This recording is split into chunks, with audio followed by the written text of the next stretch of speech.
The Boeing 737 is one of the most popular passenger jets in the world. Around the globe, the plane has carried more than 12 billion passengers. It's the backbone of the aviation industry.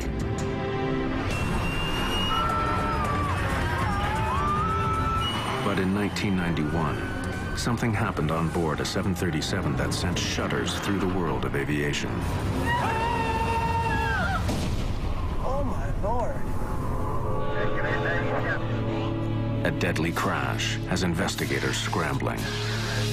There was a time when I had doubts that we'd be able to solve it. It was like he was tracking a serial killer. The hunt for answers will take 10 long and grueling years. The fate of the airline industry hangs in the balance. And the mystery isn't solved until more than 150 people are dead.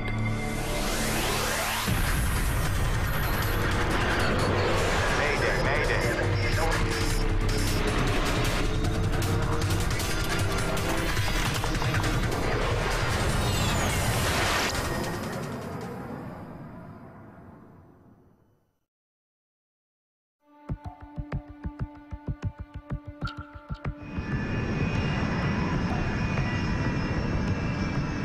9:40 a.m., March 3rd, 1991.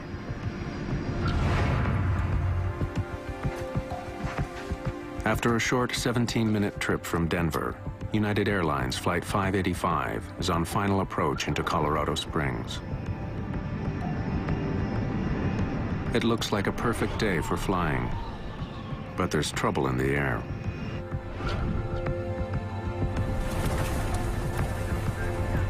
Nice looking day. Hard to believe the skies are unfriendly.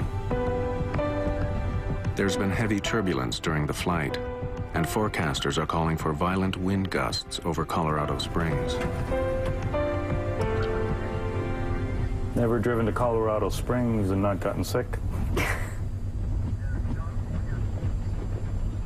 At the controls is 52-year-old Captain Harold Green, a pilot with 20 years' experience and a sterling reputation. Green's co-pilot is Patricia Eidson. At 42, she's one of the first female flight officers in United's history. Flight attendants, prepare for landing.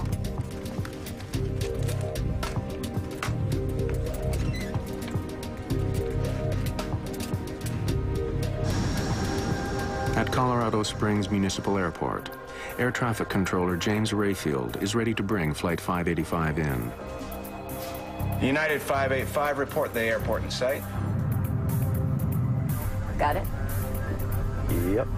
Airport in sight, United 585. Lower landing gear. United 585 is cleared for a visual approach to runway 35. Weather conditions, wind 320 degrees at 16, gusting at 29.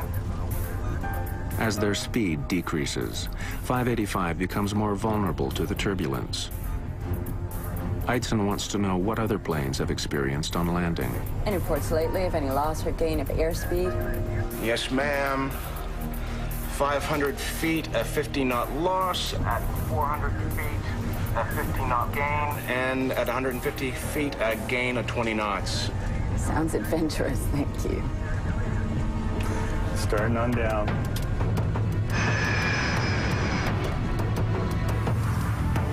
Less than 3 kilometers from the airport, retired policeman Harold Darnell is on his way to a local flea market.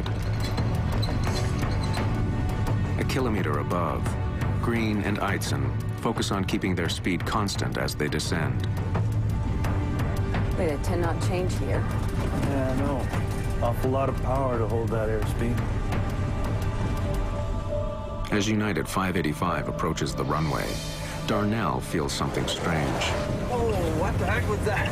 Out of nowhere, a powerful gust of wind strikes his vehicle, almost blowing him off the road. Another 10-knot gain. 3 flaps. From the control tower, James Rayfield can now see Flight 585's final approach.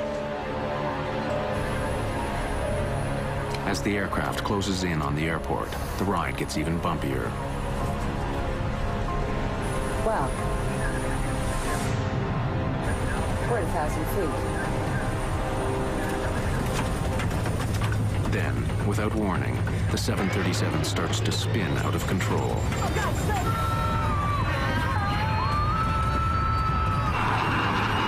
15 clocks! 15! Oh, my God!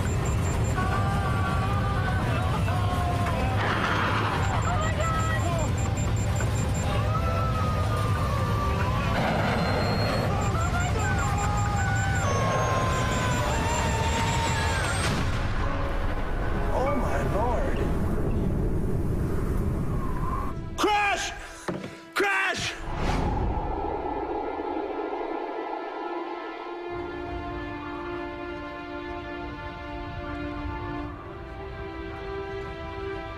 Rescue workers arrive within minutes, but there is almost no sign of the 737. The shattered remains of the 38-ton jet lie buried in a fire-blackened impact crater. The plane didn't skate or bounce, you know, like when a plane comes in normally and lands. It just nosed right in, and where it hits, where it stayed. And I came down here, and this is when I saw all of the, it was horrible. There are no survivors. All 20 passengers and 5 crew members are killed instantly by the high-velocity impact and exploding jet fuel.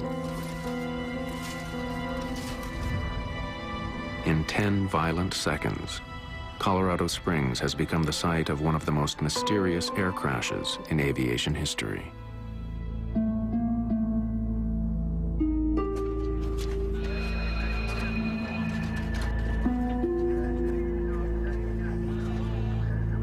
By nightfall, investigators from the National Transportation Safety Board descend on Colorado Springs.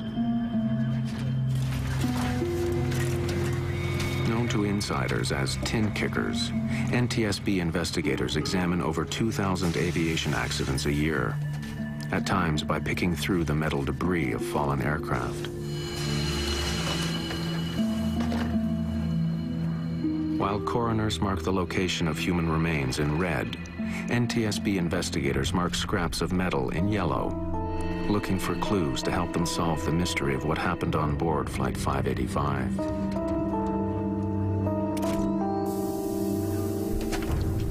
Like investigating a mass murder, it's a tough job walking onto a crash site. Among the investigators assigned to the case is Malcolm Brenner, a specialist in human performance. His job will be to find out if the crash was caused by pilot error. The area was cordoned off by police, and there were Salvation Army trucks. I got a cup of coffee, a cup of hot chocolate or something, and I thanked them for it, and they said, "No, no, thank you." And they had this look in their eyes like, "My God, you have to go into this site." Clues to the fate of United 585 lie mangled in a deep black hole. The fuselage is crushed like an accordion in the impact crater. The rest of the plane is in pieces, spread over an area smaller than a football field, most of it twisted and burnt. There was a lot of fire damage. There'd been a fire afterwards, and it was all contained in a relatively small area, which just initial impression, it can be a sign that the airplane was intact.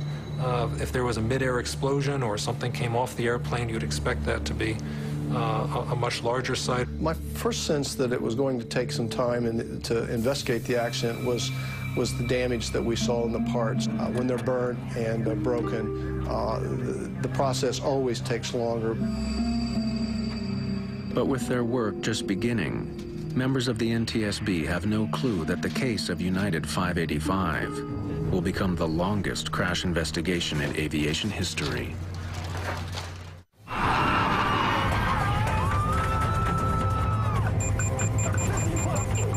A clear late winter day in 1991 turned deadly in just 10 short seconds.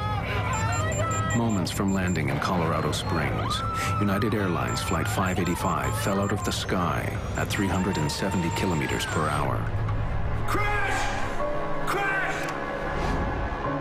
All 20 passengers and 5 crew members died.